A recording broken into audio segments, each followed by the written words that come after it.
implemented without a full feasibility and funding availability analysis from the city budget office and financial department to determine whether the city could afford the increases both in the current and future fiscal year. Support from the city compensation and classification study is what the city paid for.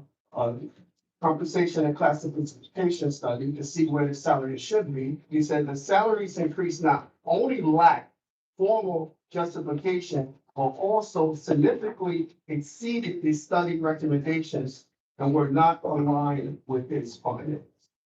So that is from the state auditor on how we exceeded and ignored our study that the city paid for the city compensation for classification study. So the salaries exceeded that study. Fully aware of that, and my goal since I've been here is to not do that. So the people that I brought in have been within the comp study, and we abided by those rules and regulations. Nobody that I brought in above those thresholds. Additionally, I want to remind you that everybody across the board, including my office, was a part of that no merit increase for the full year that's still currently being implemented. So on average, all employees were eligible for 2 to 4% raise each year. Back in the fall, we temporarily suspended that, and that's still in effect today. So most employees were eligible for raises, did not receive those. And there were some employees that did receive them this fiscal year that ended up having it taken back retroactively. So people across the board are already feeling the pain from not receiving something that for the last several years they were accustomed to receiving. And so you mentioned a report that occurred in years past. We get that. I was here during that process. And so that's why I strategically hired qualified people and was able to get them here within the guidelines that the council adopts each year. And this year, the council will have the opportunity to adopt pay plans. That's your duty when you adopt the pay plans. My job is to make sure that I hear the thoughts that you all adopt. If you all adopt a pay plan that has a reduction across the board, then it's my job to follow within that pay plan. I appreciate that. So I appreciate that, and I want to be clear, I want this workers to be paid the top, but we have to definitely look at where we're at. The workers' compensation was the number one cause on this of this study of how we got here. So when we have workers pay increasing $62.4 million and the revenue of the city going down 2%. I know your job is to fight for your team and your workers, and I'm fighting for them as well. But my job and the people put me here is to fight for the citizens. So when I see increases in utility bills, and I see I think what TJ said and what I've been recommending is a percentage cut across the board on a tier level based on salaries, and I'm told that that won't work. But utility bills increases and what we've already going through doesn't work for me. The only thing that I would add to that is that not only were in the past, people were brought in outside the pay plan, some positions were brought on board that were not authorized by council. So it wasn't just the money that people make, it was the fact that previous administration hired people that were not a part of the city's org structure. And so I have not done that. And also, it's important to note that you have corrected that in some of those positions that were not authorized by the council. Those employees are no longer here. I do want to say that in this whole salary conversation, you speaking, Mr. Offering, since I've been here, I fought for public works, especially the sanitation workers, parks and rec, and others. Also fought for those who deserve to be paid six figures. We are running one of the largest organizations, largest employee in Rocky Mountain, with over 800 employees. So we want top-notch people running our organization. especially when it comes to our systems, our sewer system, our water system. Comes to, safety. Want to achieve, of course, somebody that's in tune with the community. We want a good city manager, a good finance director. In order to have those folks, you have to pay them for what they're worth. And so you have to present it to us in a very short period of time, exactly what we discussed yesterday. I think that deadline that we, most of us, if not all of us, promised March the 23rd. To adopt a plan that when the LGC meets sometime in April, that they see that this council is serious about not going over the cliff. I like what you presented to us. We just have to choose which scenario. The only part that I have a little reservation about, the Imperial Center, which I do understand, but it complements this building that we're sitting in. Think about our children.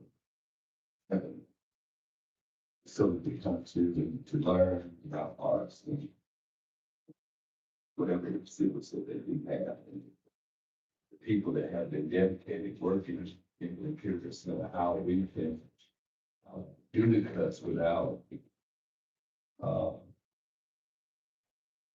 making sure that they are still employed.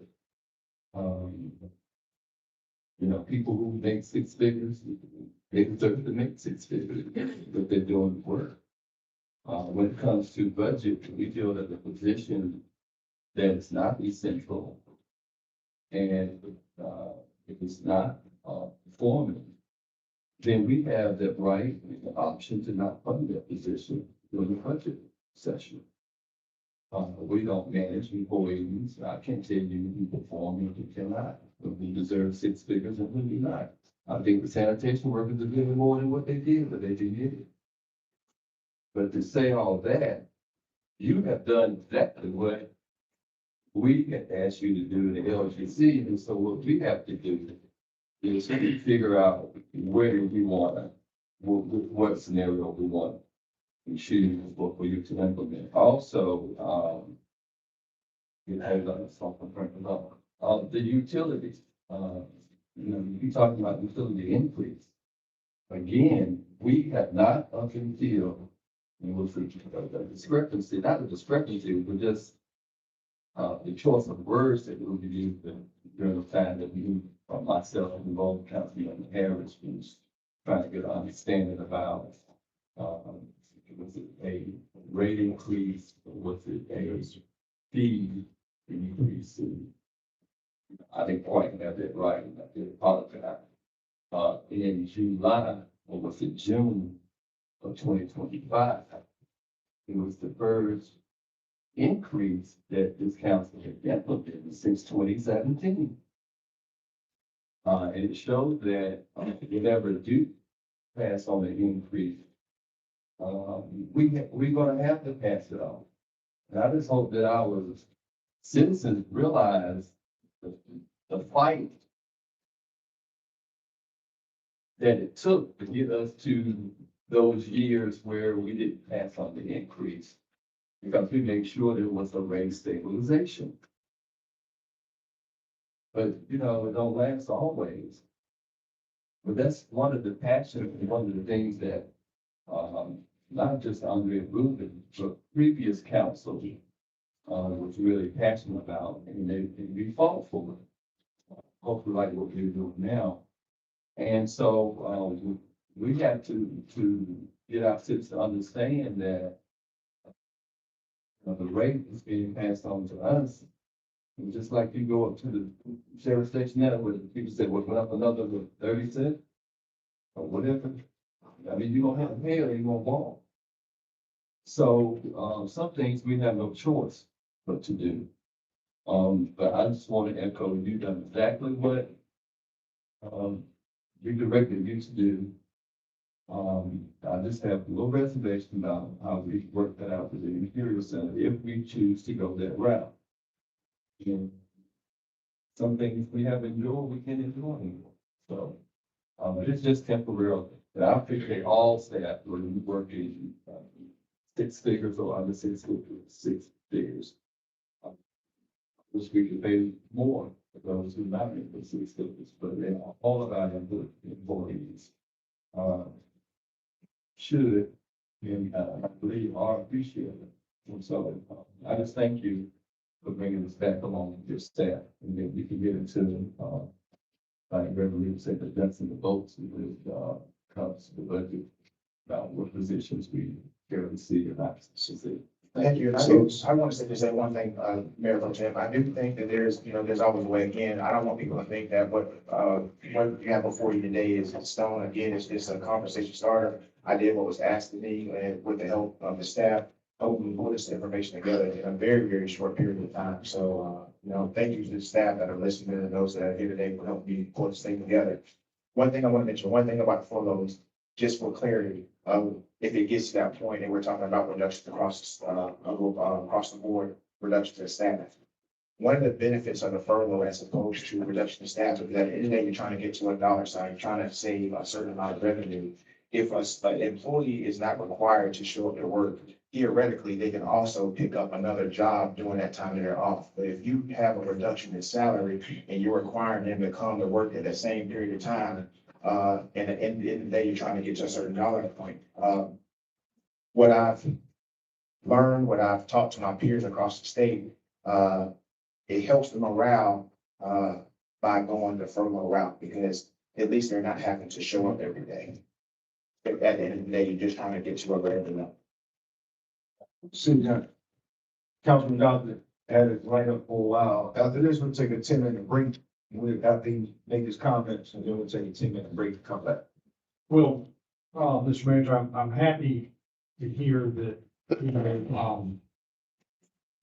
if we make cuts, it's not going to be across the board, whether it's the budget or anything, because I think the previous one done, we did across the board, and I think that hurt. Certainly in several departments, I think we're seeing it now, in business and collections, with what's going on there. And, so we need to look at each department differently. And so I appreciate you saying that, but, one thing I just want to make clear is one thing that I've always, you mentioned, we've got to take an axe to a lot of things, and I heard what LGC said, but I'm also a firm believer that the whole saying, pennies make dollars. And if we can save here and there, it will add up because, we will need, everything we can possibly get. So one thing I'd like for you to consider, we're in the enterprise, program. We've got plenty of vehicles out there. And I know some people are getting a stipend or a vehicle, allowance. Travel allowance. Travel allowance. I would recommend if there's a vehicle available, and I think we've got plenty available, we have to verify this, but I think we should consider using those as opposed to giving that travel allowance. It's not gonna be a huge difference, but it will be a difference, and we're already paying for this difference now. Well, I will say that's already been implemented. We still do allow travel allowances, but anytime there's an opportunity for an employee to use a city-owned vehicle, that's done. The problem with that is if a city vehicle is not available, then just going through that process of the current GSA, the federal mileage rate, and the paperwork involved with that is less staff time, and it ends up being less expensive by doing the travel allowance as opposed to having someone take their personal vehicle, turn in a mileage reimbursement form, submit that to finance department, and it's just very cumbersome. So again, I agree with you on those occasions where city vehicles are available. It is beneficial for city staff to use those vehicles, but in the cases that is not, for example, I'll use park and recreation staff, for example.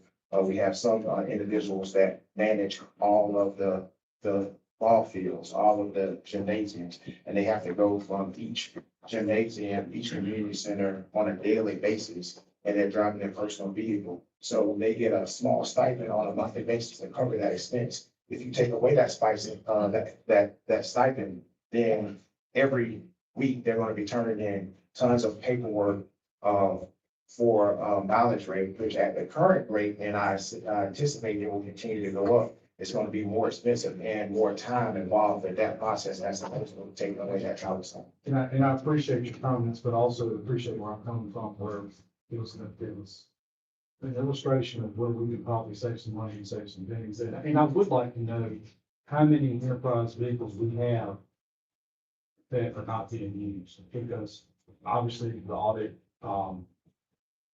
there's more to that, but obviously the audit, listed the enterprise, and when I go by City Hall, there's a lot of vehicles just sitting in the parking lot, and I think we as a council need to understand that. Yeah, we can, pull that data. Right off the top of my head, I know most of the enterprise vehicles work for police and, inspections, because those are our light duty vehicles. So even though, they may be in City Hall parking lot, they're used on a daily basis. I don't know many that are just, sitting in a parking lot unused, and maybe unused when you have to drive by, but most all those are used on a daily basis. Please give us the report.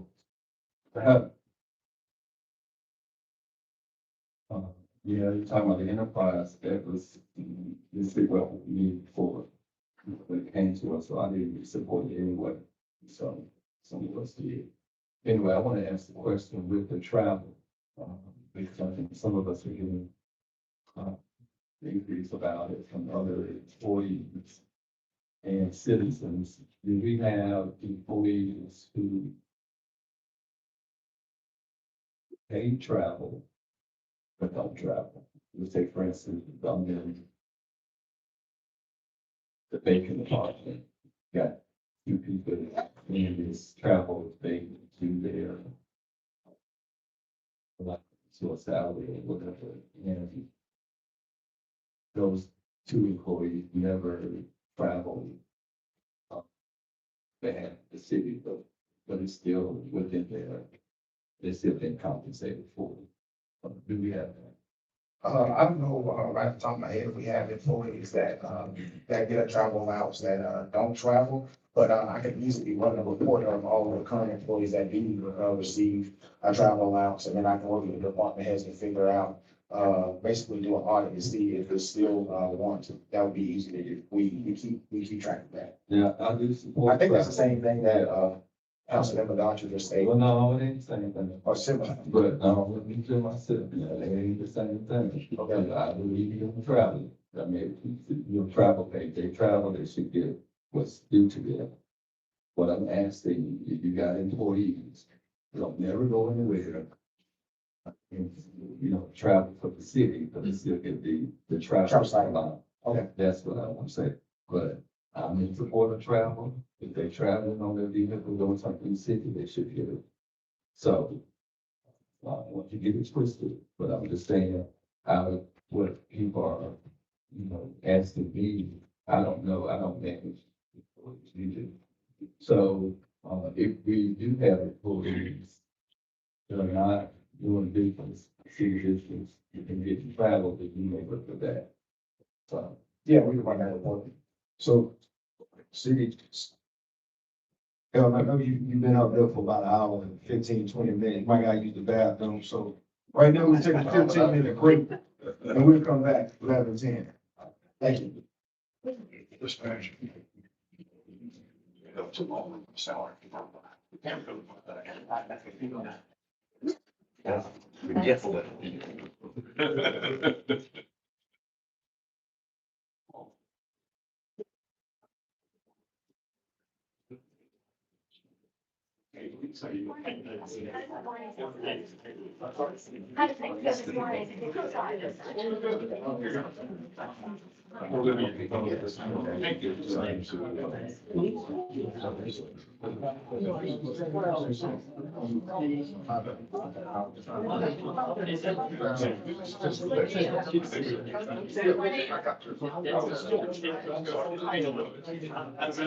looking all around, I'm working on it.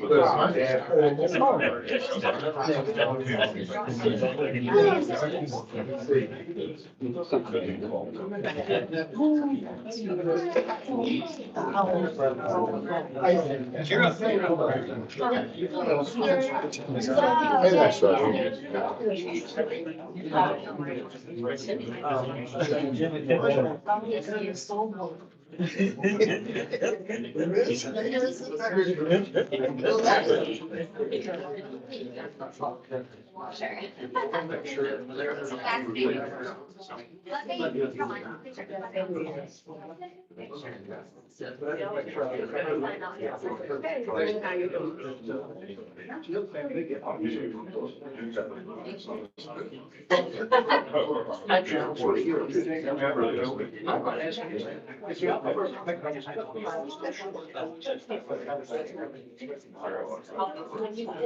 Basically,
I don't know, let's see if it takes me a year.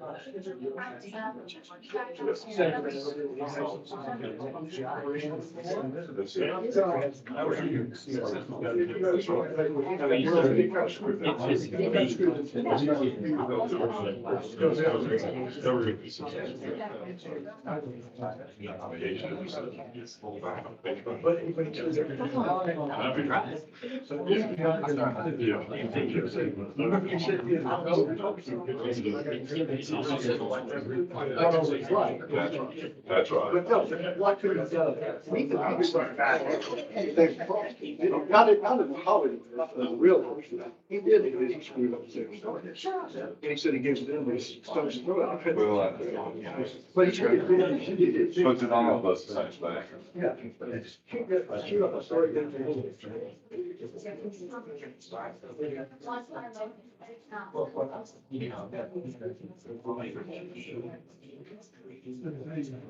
You go? Yep.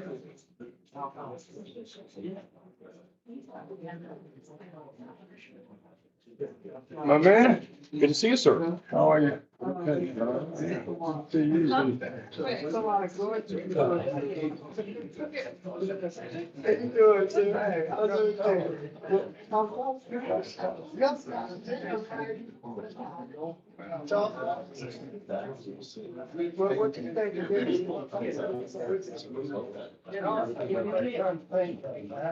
Come out of it.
Hi, good to see you again.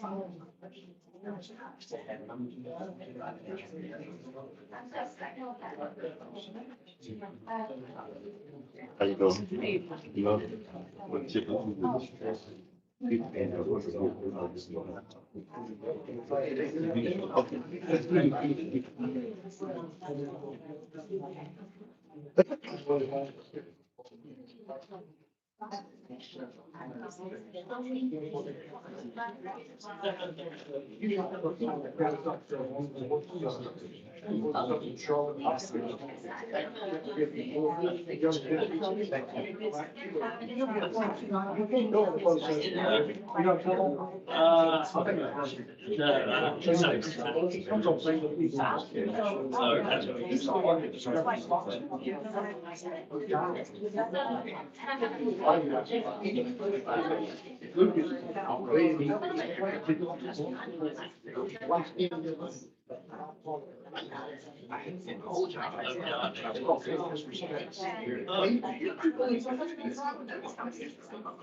Yeah.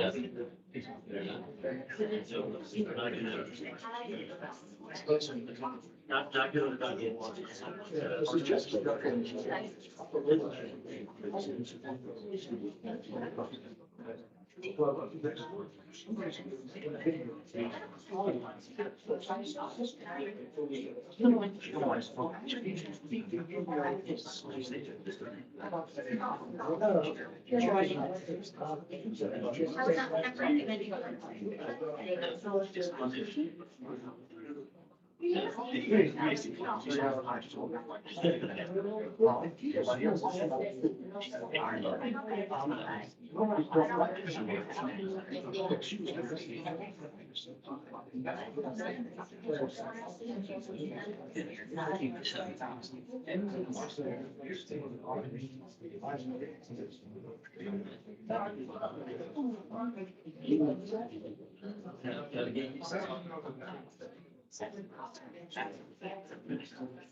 Yeah. That's questionable.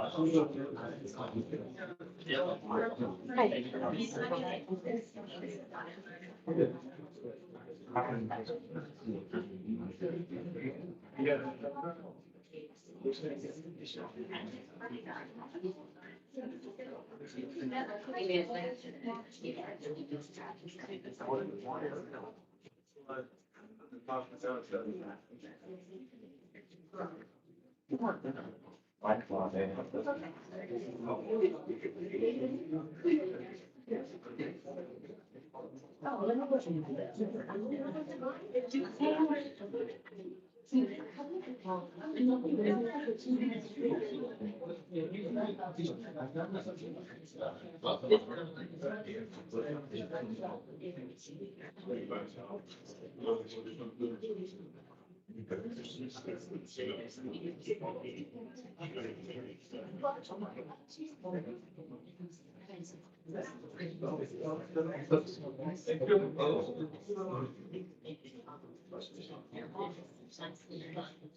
Shouldn't be like that. Brain like you ought to be like Thank you, sir.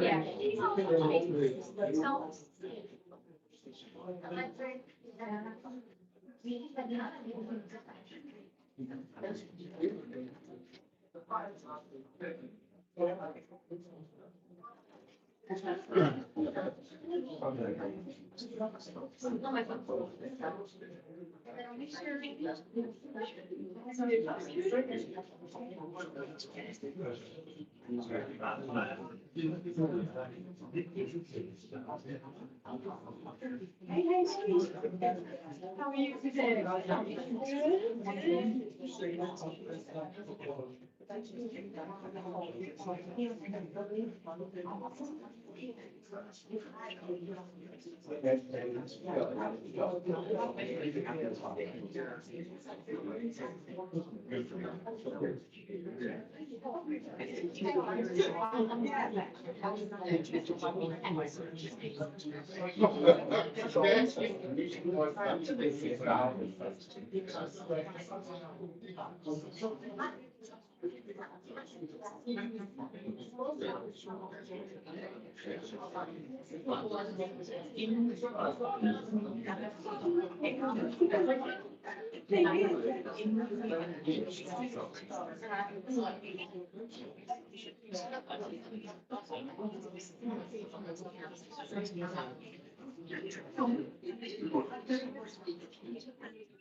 But no,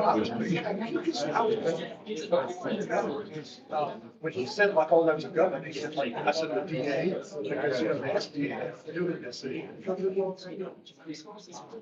But he did say he talked to Sigmund, so he confirmed. So I was asking him a couple times about that. But it was, but, yeah, well, actually.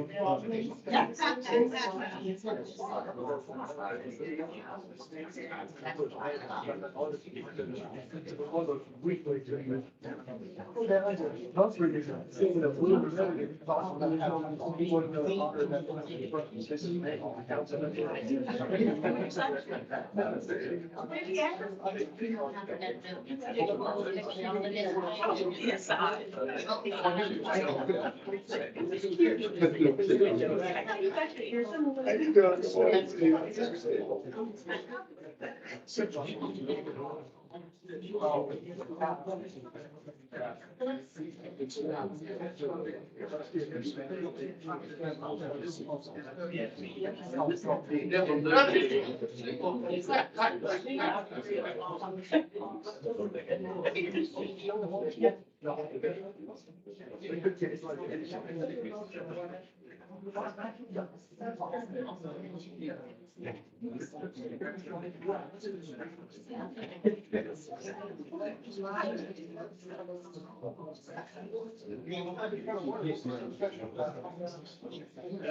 So it's.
She said that she was Tough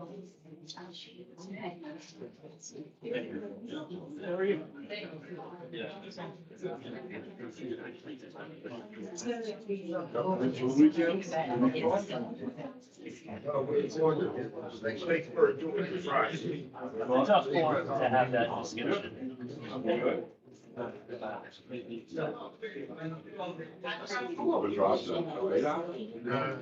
If I do it by myself, Yeah. I can do it. I have to say.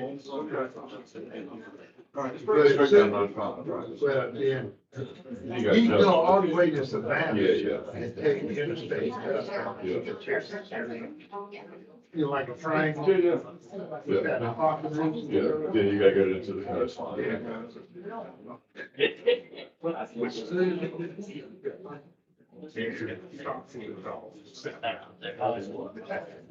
Susan wants to stop it, but Look, 6 is still high. So you stop at 4. if Susan's in the car, Gonna stop. we will stop it. Just go and play. So you got a nice dog. Okay. I didn't. Well, it's to have nice residents. I didn't know that. I think maybe should pick first. Yeah. That's the brisket.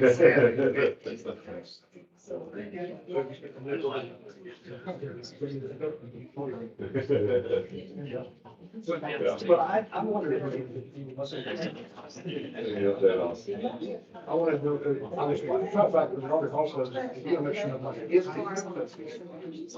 Gina told me years ago, it was kind of geometric, so it's probably not, when these industries close, I'm not sure I'm sure Rocky Mount Hills, that's when they shut their. Well, they got, make a range.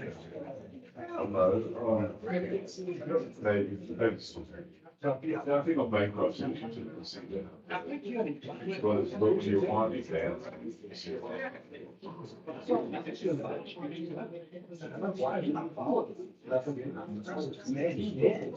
Yeah. So, I don't know, that's also a question on the, we brought up that, you can see how that blood. So, it's really sort of taxes, that's important, like, I think we could just. I wish we had the real day. And when you look at the population rate, it's small business.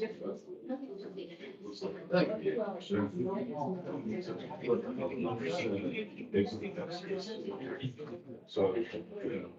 I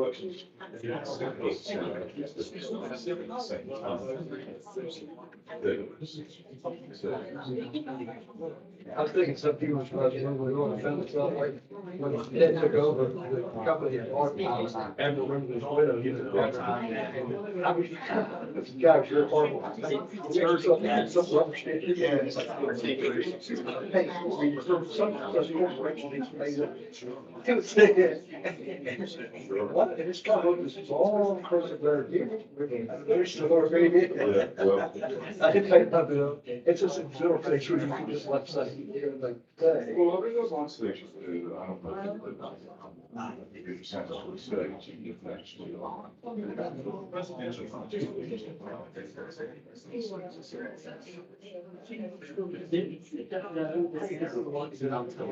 If you're patient, you'd be surprised. Yeah, and I know it's getting around, but I remember saying that, when he did point out one day, and I didn't disagree with it. He probably got to, care property, big little wall. They don't get this. You know. So I don't care what's going on.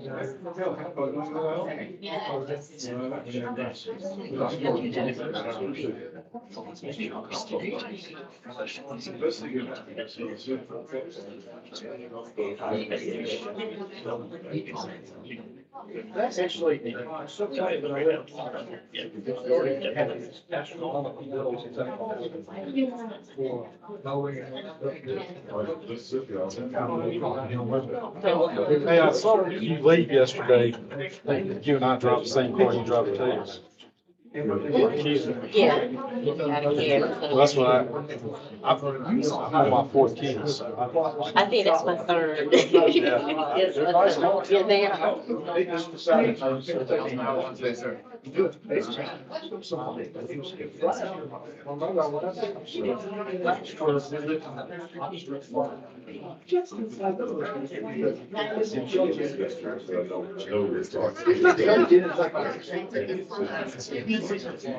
Oh, I see.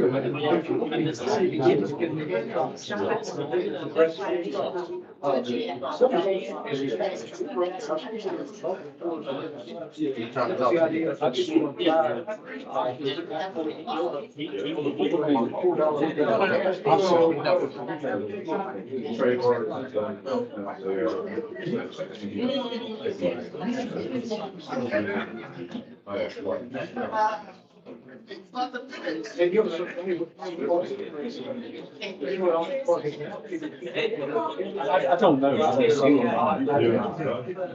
Yeah.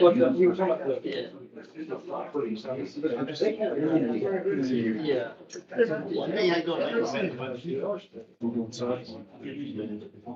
Or what's in the budget? It's.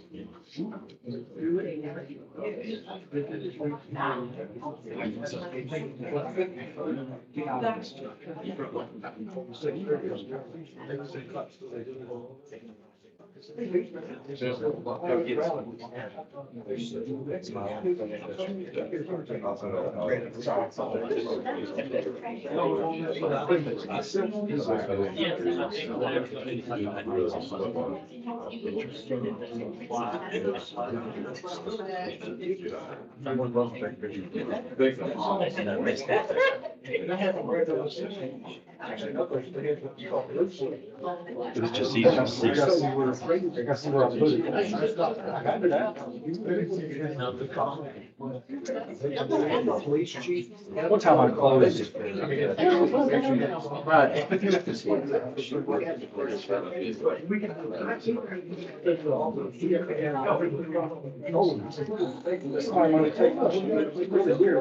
Just take my sheet. Charles, let's see. I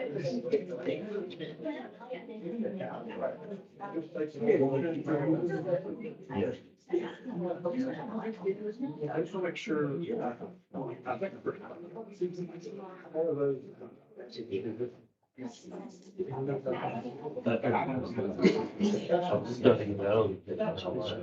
I gotta watch Charles, it's still like crap. Yeah, that's, I was talking to somebody. I see how y'all, I see y'all work. Yeah, I'm gonna put one of those tags when you go to Belk. You need to put need to put my Apple, tag on. Did you follow it all? I put one there. Lily borrowed one of my tags. I had it in my luggage and I labeled it luggage. When I go to her house, it leaves, and then it leaves, it says luggage left behind or something like that. Oh, yeah. On my keys, I have an Apple tag.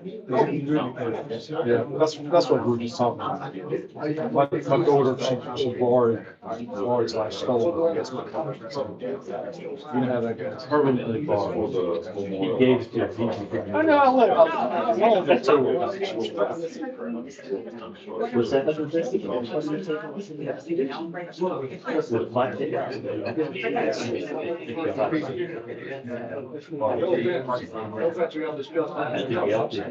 Yeah. You know, she was. She's the West, she's probably the West. The film budget, they put on there.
They may move up and down, right now if you want.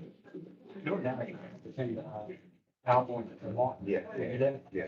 Not just said it, the way it's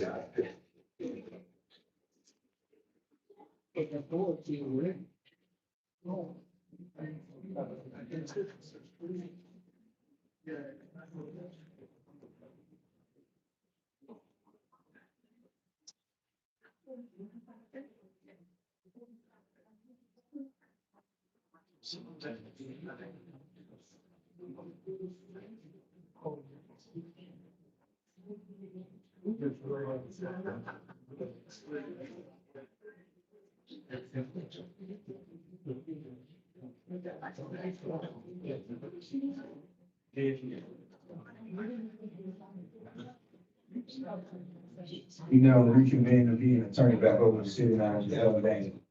Councilman Harris has a question. Yes, sir. Not a question, but thank you all very much, Tim.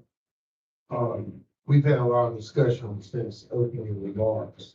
And if we recall, this meeting started this morning, the manager Daniels asking us for some recommendation. And I kind of flipped it around and others chimed in. And the report that you have given us, Manager Daniels, I greatly appreciate it. I know y'all didn't come up last night and did this after the presentations that were made yesterday. I know you and your staff, and I would commend Ms. Cheryl Spivey, our finance director, she was here today for the approval on the report. And I just greatly appreciate this. Again, we reiterated Councilman Knight, also, we need to have a decision at the 23rd council meeting so that we can comply with our deadline.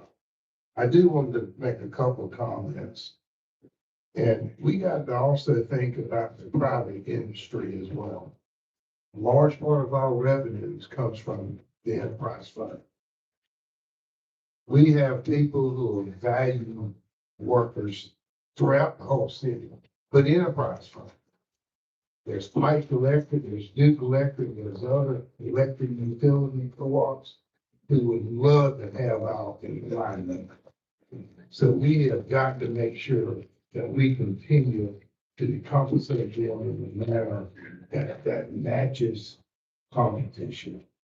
And I'm going to go again, I've said it earlier, furlough is off the table. Absolutely furlough is off the table. If some kind of a temporary decrease in salaries for six-figure employees, in my opinion, is off the table. You've heard from Manager Daniel, he is doing a detailed analysis of the whole structure of the city of Rocky Mount. That's going to take some time. But let us hear from him. Let us get some things from him so that we can make a critical decision as we look at the budget over the next couple of months before July 1, 2026. But all of our employees who are here with us now, those who have left us, we have a good work staff. We cannot afford to lose competent people.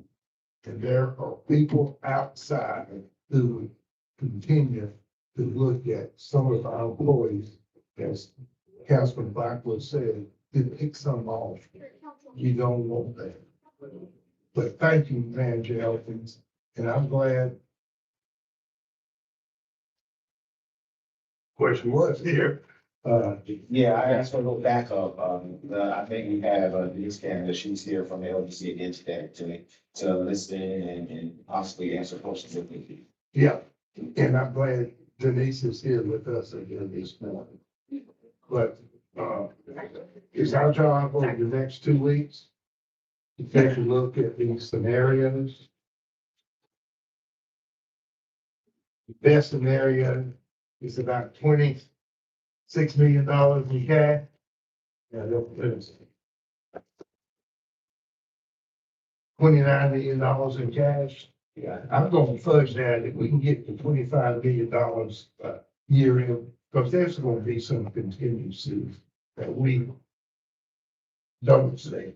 God forbid a hurricane or major storm or whatever.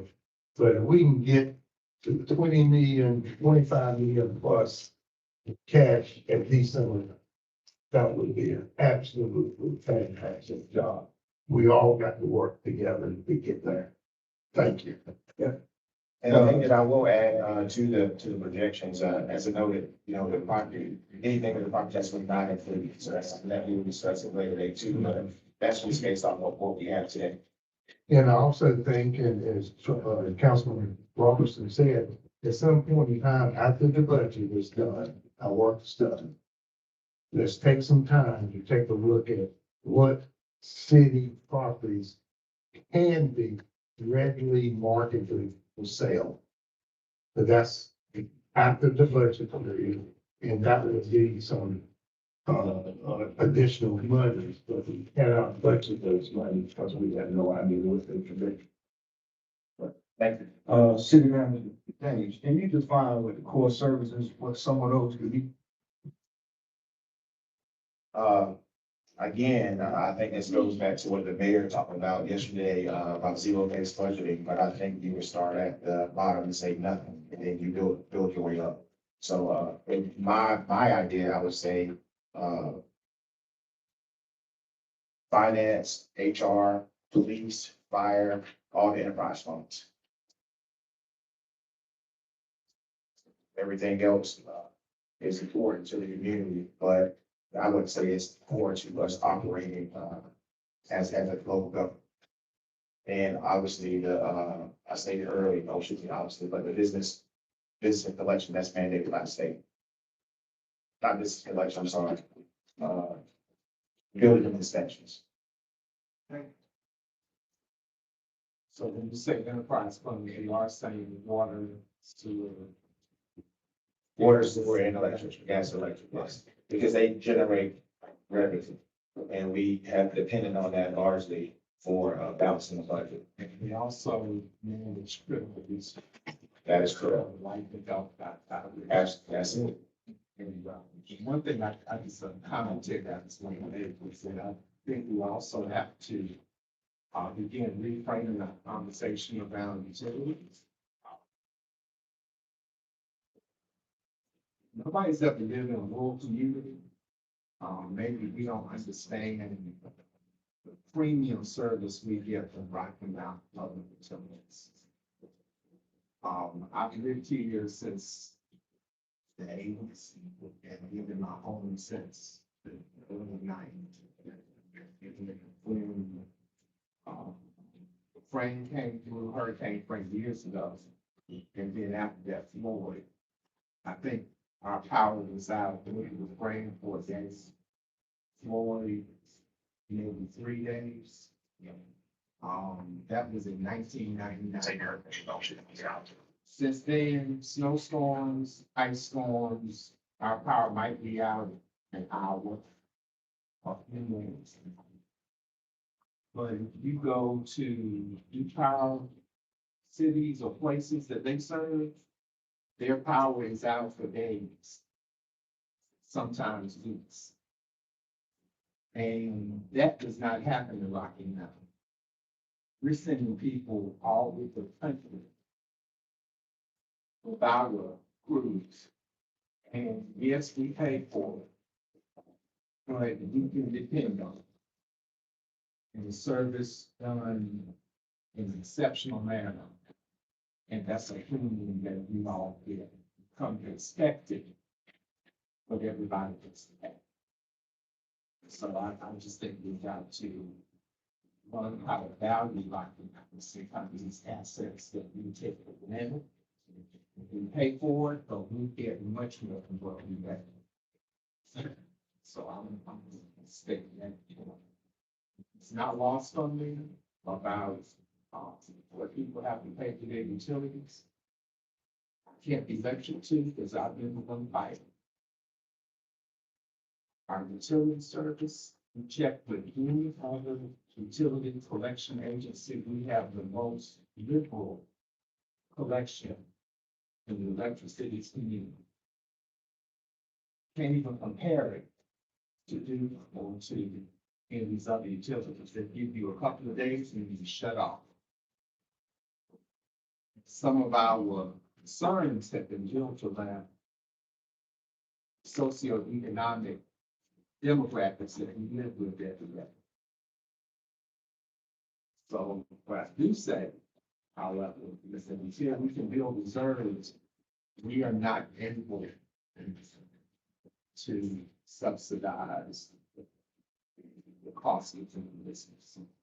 That's why I just say, please make sure during this time of this shift that people are doing what they're paid to do, building expectations around delivery outcomes. Always have my support. Thank you. One of the things that I've done since my time as manager is, I call it setting the bar. And I hate to put them on the spot, but I have some of my staff members that's present today. And Joe, is our Parks and Recreation Director.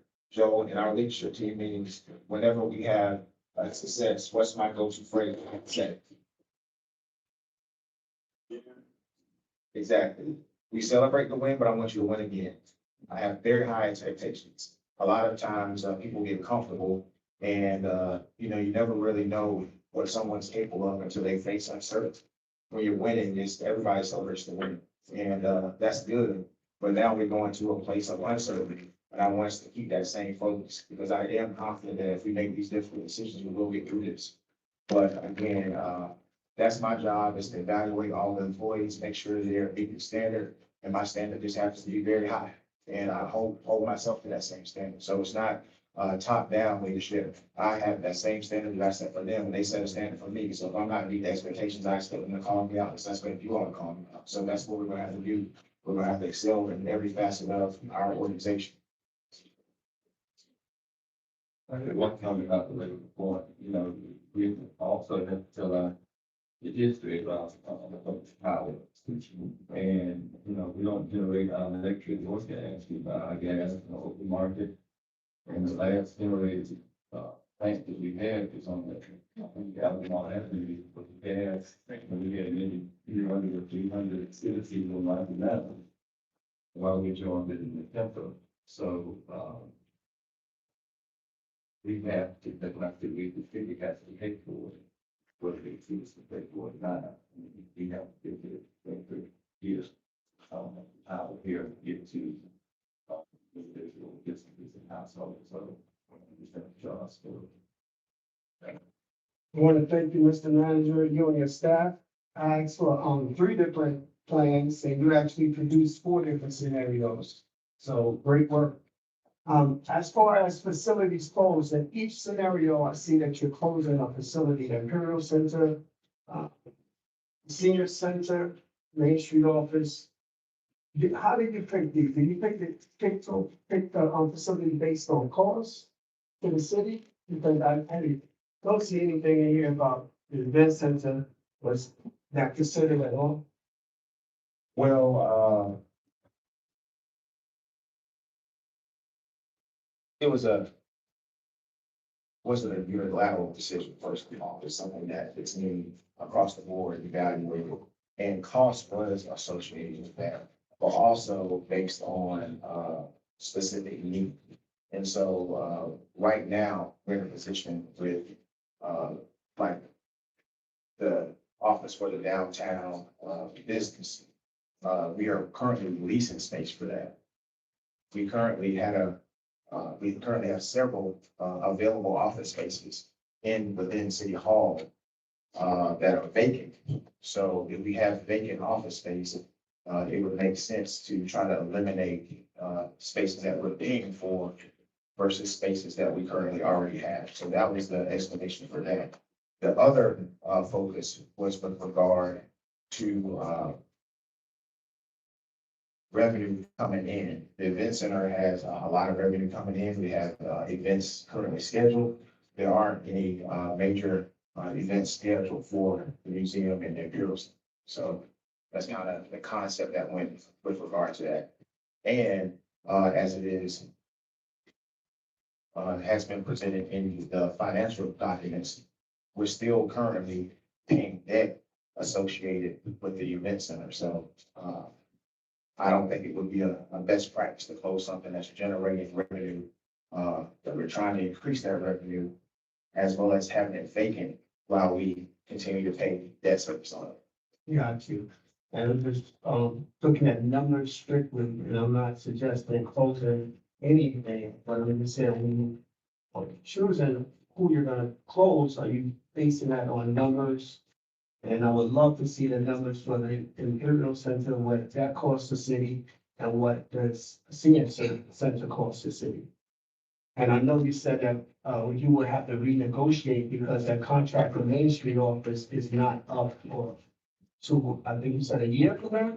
Well, let me be clear. I would not recommend any scenario one or two. So there's no really no need to talk about that unless that's something that you all would deem appropriate.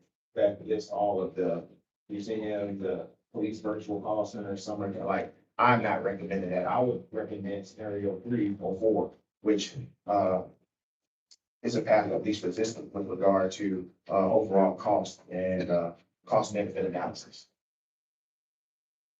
And we can provide the operating costs for every division within the city, which we will talk about during our budget process. So I've got one question, and just really to clarifying point. You know, in every scenario, you have a reduction in capital outlay, in other words, spending CapEx, except in emergency situations. What exactly does that mean? I mean, you know, because that's going to create an infrastructure problem down the road, and that's fine. I mean, we just need to know that going down the road.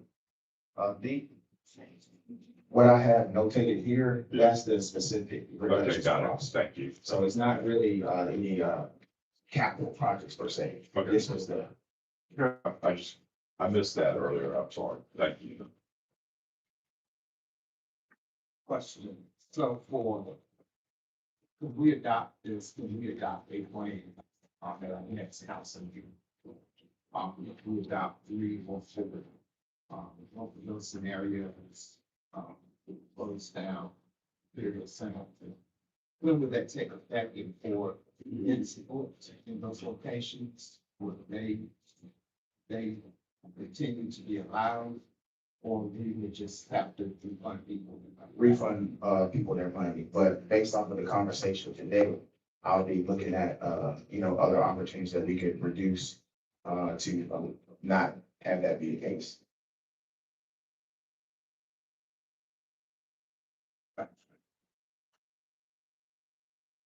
Mr. Ranger, in here, you certainly have, and we're gonna listen, I asked you after lunch, we're gonna listen to, Bradley Walters, Director of Energy Resources, regarding, utility rates, at least as it is applicable to,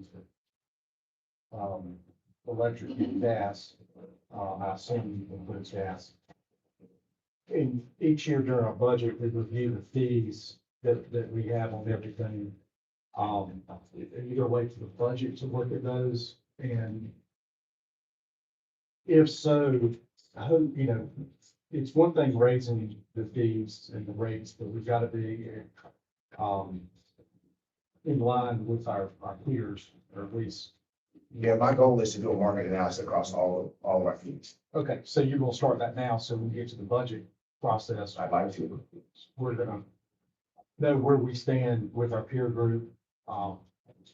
Yeah, you'll see, in Bradley's, presentation, and I don't know how much he tweeted at the last second last night, but we've been working around the clock. That one of the things that I've asked him to do was include not just, stuff that's relevant to Rocky Mount, but also, amongst our peer jurisdictions. So we will know where we stand. And, I'm pretty confident that even with adjustments on that, revenue side, that we still will be pretty competitive, if not still, lower. And so, that's the goal whenever we do any market analysis, to make sure that we are not an outlier in a negative way. And I understand that for that particular, but I'm more specifically talking about the fees when we come up with the budget. to make sure we're in line with our peer groups. We don't want to be too far behind. We want to be in line with everyone else. And I think that would be a good, process to go through. And, hopefully when you present it to us, when it comes to budget time, because I assume the fees are, that's when you're going to address those.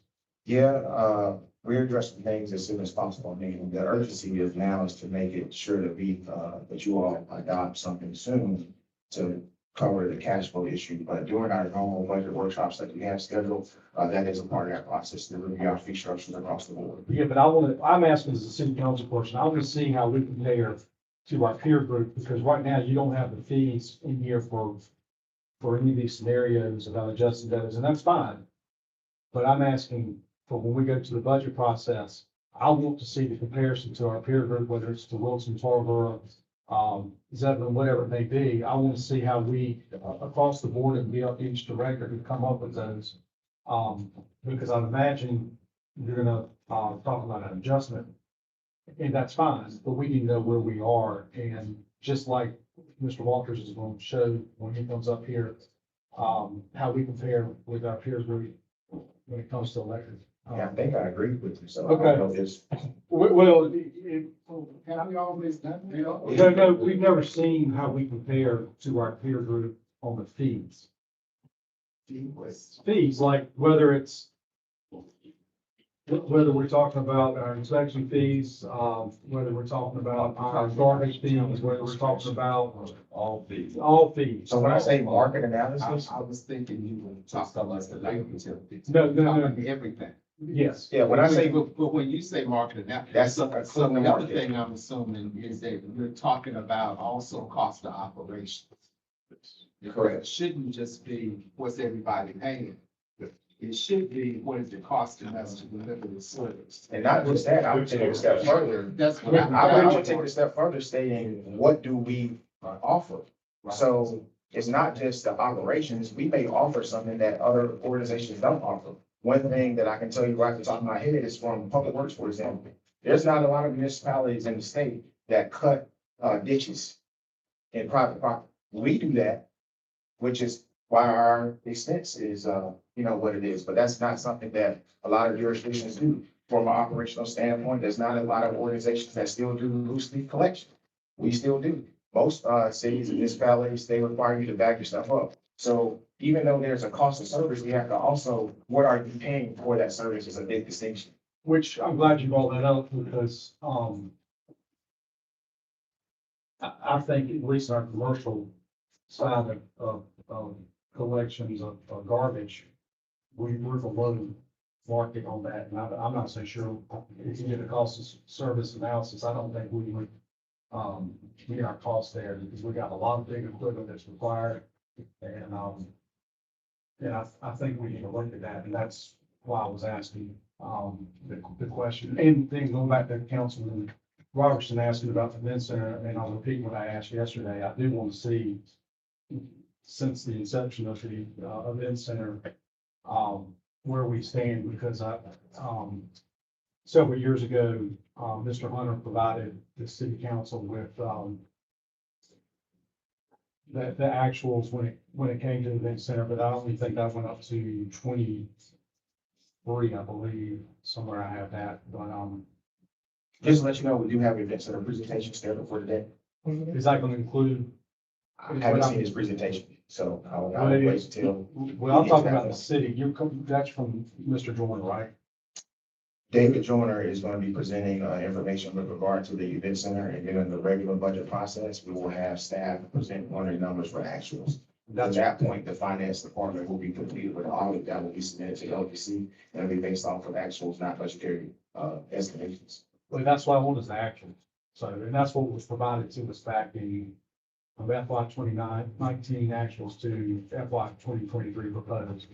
And that's what I want the update on that. Duly noted.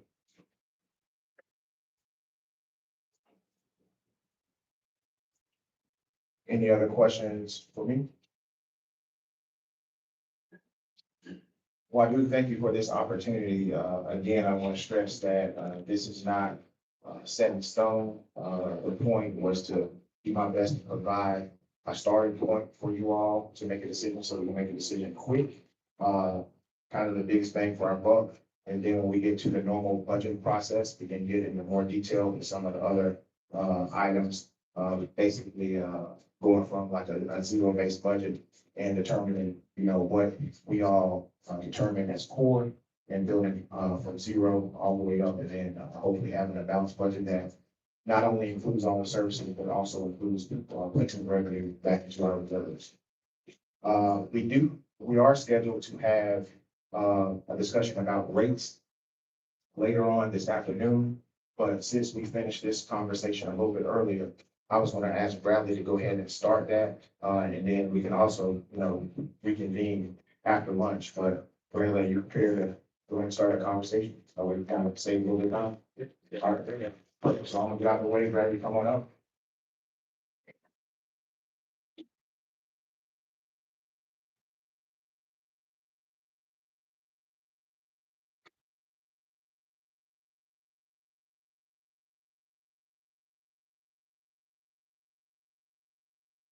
Good afternoon. I've got some handouts for you that I didn't bring with me this morning, but I can provide it at during my normal scheduled session at 2. So you'll have, but it's all on the presentation here. I welcome the opportunity to speak with everybody here about the gas and electric utility. To echo the comments that were made earlier, I think the systems are much to be proud of from the physical standpoint. And so it's always easy to talk about the good things that we're doing. And so kind of give you an idea of the agenda that I was looking at for the 2 p.m. session. Really just kind of laid out like we have it here. So I'm going to kind of abbreviate some of it here for this first portion. But kind of, you can get going at it. Going straight into just basically the current status of the electric utility. So as was mentioned a little earlier, we had last year this time, we presented a cost of service study for an increase in 4% across the board on the electric bill. At the time, there was the information that we had a rate stabilization account, which we discussed earlier. And this is the first rate increase since July 25 was the first rate increase we had since 2012. The asset sale that took place was in 2015. We had rate reductions in both 15 and 17 on the electric side. And so the first rate increase that we had in the electric utility was last July for 4%. Now, as part of that cost of service study, the Nekemba true-up piece for fiscal year 26 that we're in now was $3.8 million. During the cost of service study last year, the plan was to use rate stabilization funds to pay for that true-up that was due this year. When we get to September, we saw that that rate stabilization fund was depleted. So we did not have funds available to make that true-up payment. Yes, sir. Well, how much was all the business invested? Looking at the cost of service study last year, approximately 13 million is what we were thinking. I think it dropped. We were planning to use 3.8 million of 13 to 14 million. From the point I want to make to our citizens, so I said, if we took that money and put it in rate stabilization, every budget union, I know I asked for others to make sure that that money was in or reserved for that rate stabilization, because we are not affording to do it. So you saying we get 13 billion now, so now we do not have that. Correct. That's correct. That's what we were told in September, part of the financial. So we have money in rate stabilization, so whenever rate the money, we get it off. And up until now, council made sure that that money was reserved for such as a true up. When our citizens understand that money is no longer appealing, cities and other areas, compensation, whatever. But we did additionally have the rate stabilization plan there, for, rate increases, I'm sure. Thank you. Mr. Walter, hey, just to echo what Councilman Knight has said, not only was the rate stabilization, sort of almost like taken, we were not aware of it, we didn't include it as a city council to be used. It was also some other, reserve funds that were used as well, that we were not aware of. And so, it's unfortunate that happened, and now we've got to deal with the fact of where we are today. But, and you may do this, Mr. Walter, but can you explain the true up quickly so people understand that? Because we use the term often, and I think it's difficult to understand. So we're part of, the membership in the Kemper membership, 32 cities that have municipal power, systems. And so we buy, through the Kemper, we buy our power from the wholesale power. There's a working capital, threshold that the agency has to operate on. When Duke's expenses and then therefore charges get passed on, if they're outside of those thresholds, then there's a true up that comes into play that all the systems, based on their percentage of use of the entire agency percentage, has to pay. So, for example, the $3.8 million is not for all 32 members. That was Rocky Mount's portion of the fiscal year 26 true up this current year. So that's what that is. And so basically, it's a method to make sure that the Kemper's working capital stays at a certain point and doesn't get depleted below a certain threshold. But would it be fair to say that every year we're given, Kemper is provided, a budget, so to speak, from Duke. And then if that budget is exceeded by Duke, then the Kemper members, which we're one of the members, have to make up the difference. That's correct. Thank you. Also, while you explain, could you explain to the public the rate stabilization fund that we used to have in place, how it protected our citizens from utility spikes?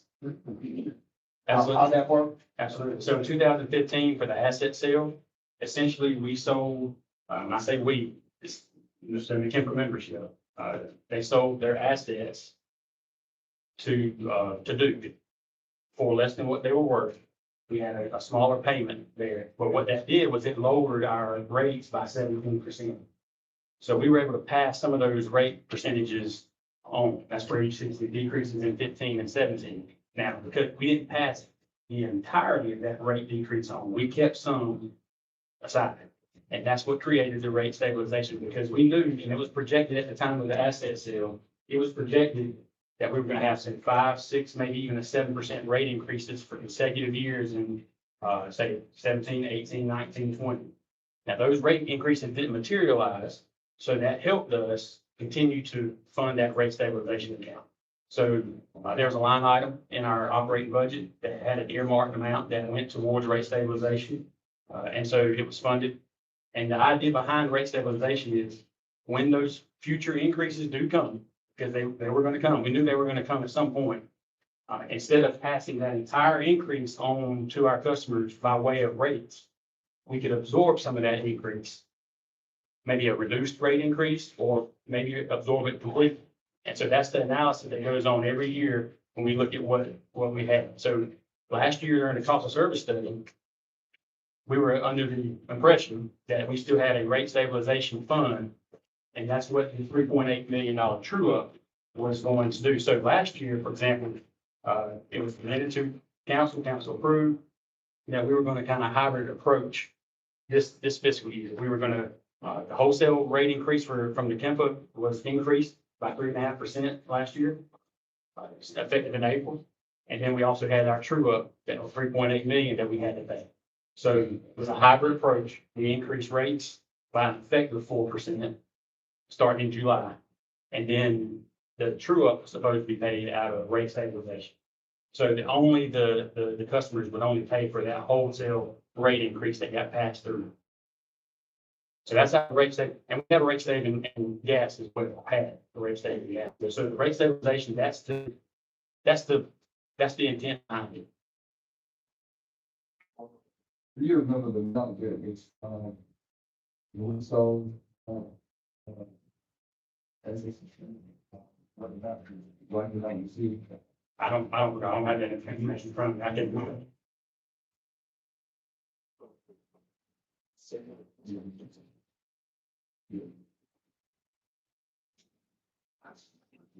Just for the portion. Yeah, that's all I need. Yes. For many things. you're correct. It did not eliminate what we had to pay. It dramatically reduced it. There's that decrease in rates was passed on, a portion of it was passed on to our customers in 15 and 17. And then the rest of it, that savings was used to build the rate stabilization. So getting to last September, the reason we implemented a PPA, purchase power adjustment, which is in all of the rate classes that we have on the electric side, is because when we realized we didn't have the money in the rate stabilization account to fund the true up, we had to pay that true up.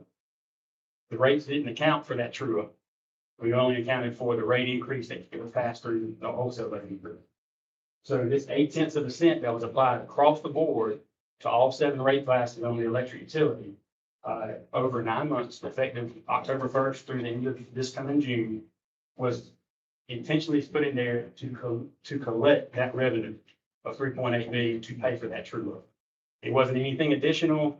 It wasn't anything in response to the financial situation of the entire organization. It was simply, we thought we had cash in rate state to pay it.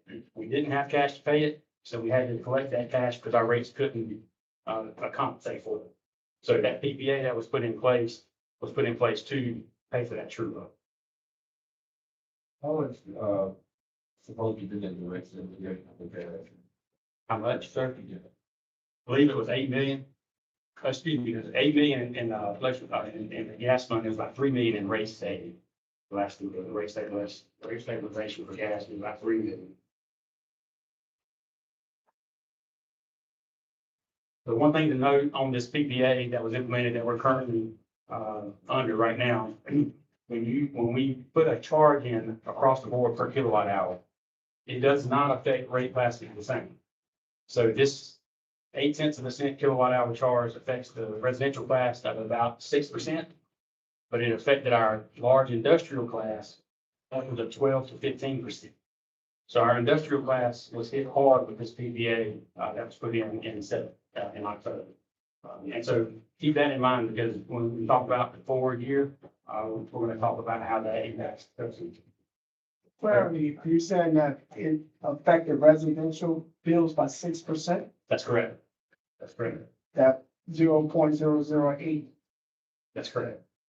So that PPA by itself constituted for approximately 6% of the average of the residential rate. And I just want for clarity as well, because you said it had nothing to do with the financial crisis and why you have to put this in.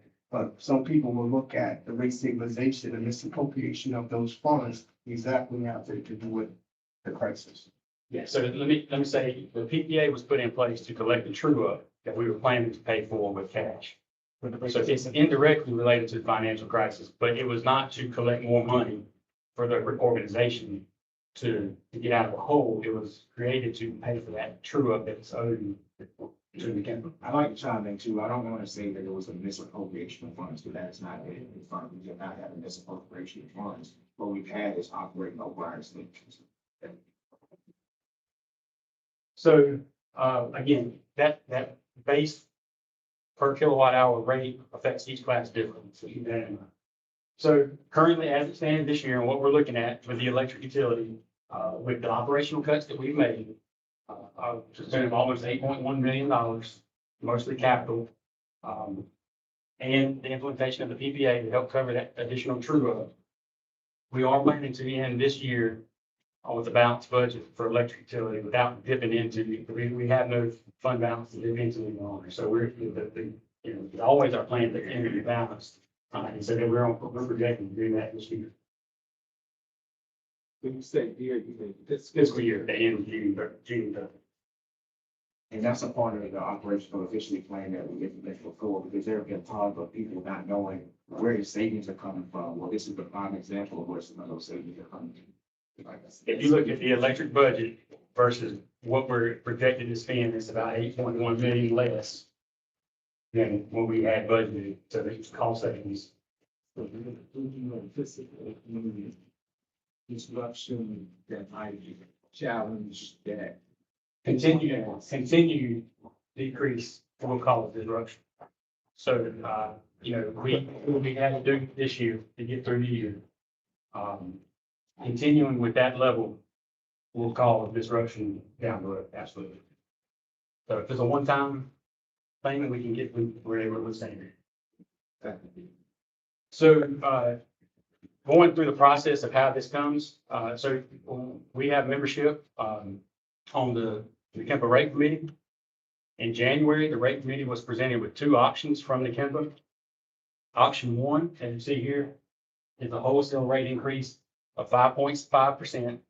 That was to be implemented this April, with 4.5% increases anticipated in the next 3 years, 2027, 28, 29. That was option one. Option two was a switch of this year and 2027. We could do 4.5% this year and 5.5% in 2027, and then projected 4.5%, 28 and 29. Now, these are options that were presented to us, to the Kemper membership, to the rate committee in January. The rate committee, which we vote on, we voted for option two, which is a smaller increase this year. Part of that is because of a Duke merger with the western part of the state. We anticipate a little bit of rate relief. Hopefully that 5% doesn't come into play next year, but we chose the 4.5% rate increase this year. So that was presented to the Board of Commissioners. It was approved. It was sent to the Board of Directors, and it was approved. So effective April 1st of this year, just a few weeks away, the Duke's wholesale rate will increase by 4.5%. Now, we anticipate, based off of just looking at just this fiscal year, April, May, and June, that's going to cost us an additional $560,000 Per month or total? total for that 3-month period to end the fiscal year. Now, if the rate stays in place past year, but if you're just looking from a fiscal year, that's what we're going to see. So the true ups are called riders. We call them true ups, but each one's a rider, and it's rider like 123 and 124. I've got a handout I can provide to you. I don't have to leave your house, provide it for the afternoon session. But it shows exactly what those riders were each month, how long they were in place. Some of them overlap. So for example, we're currently paying the rider 23. Okay, rider 23, 123, true up, 3.877 million spread out over 24 months. It's about $162,000 a month that we have to pay as part of our wholesale bill. That rider comes off in September. So we have to get through the rest of this fiscal year. We also have to get through July, August, and September paying that amount, and then that falls off. Rider 125 begins in October. Now, the committee has decided, because it is a lesser amount, and to try to get more on a manageable yearly basis, to put that over a 12-month period. So starting in October, you'll have a 12-month period to next October, to next September, where we have to pay back that 1.8 million. So whereas the true up that we were just talking about with the PPA was 3.8, this year that true up is 1.8. And it's going to start in October. Now, rider 124, and the handout I'll have will show it more clearly, but rider 124 was a certain amount. We also have a debt reserve fund release. So we mentioned earlier that the asset sale in 15 reduced our debt payment considerably. That last debt payment was paid by Kemper last July. So we're completely out of that debt payment. So there was a fund release that presented to us a credit. If you take the true up from fiscal year 24 and the fund release, which we voted to receive not over time, but immediately, you take that and you put it together, it resulted in a net credit of $717,000. So we don't have to pay a rider 124 true up. We have to pay it, but we don't have to pay it out over time. That that fund release, was considerably more, about $150,000 or $60,000 more than what we anticipate having to pay through the wholesale rate increase April, May, June. So we're gonna get credit on our wholesale bill in April the bill that we'll actually receive in May. We'll get a credit of $717,000. That $717,000 should put us, again, over what we project the rate increase going into place in April will cost us at $560. So we're about $150,000 more than what we're gonna pay for this rate increase going in place in April first. Any questions on that? That 124, and you'll see it again on that handout I'll provide. You'll see that it was negated by, and the fund release was more than that rider was gonna cost us, so we have a credit. So does that mean that we're not under pressure to immediately adjust our rates based on that 4.5 because of the credit? Yes, you could say that. The timeliness of the credit puts us where we're not having to pay more for the rest of the fiscal year. We can wait and delay until July 1st for any rate adjustments. If we were receiving that entire credit, we were not receiving the rate increase.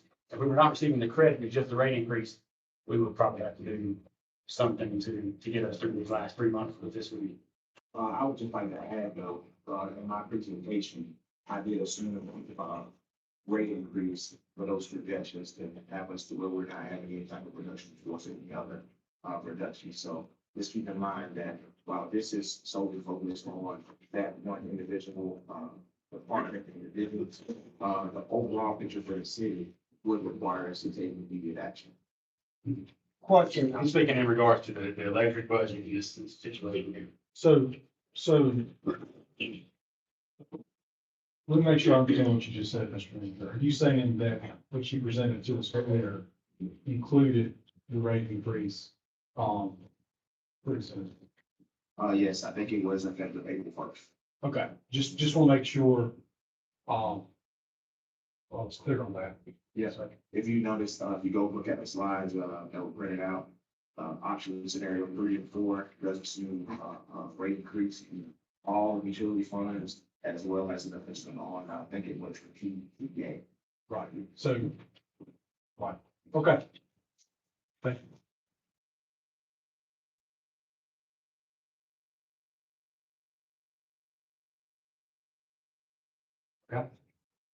So for clarity, you are including a 15% rate increase on your scenario 2, 3 for electric, 10% for water and sewer. And then you're saying when this true up runs out, then you said July the 1st, you're gonna have to have additional rate increase, or is it additional rate increase? No, what I was stating is that the projections that I had, based on the different scenarios, did in fact include a rate increase across the board. That would be the assumption. If we did it then, we would not be necessary to do it throughout the budget process. But again, I also stated that that assumption was based on information that we had retrieved from just our administrative process that we have not, this rate study that you're talking about isn't completed yet. That's correct. But I had to put a filler in because of the dire situation that we're in.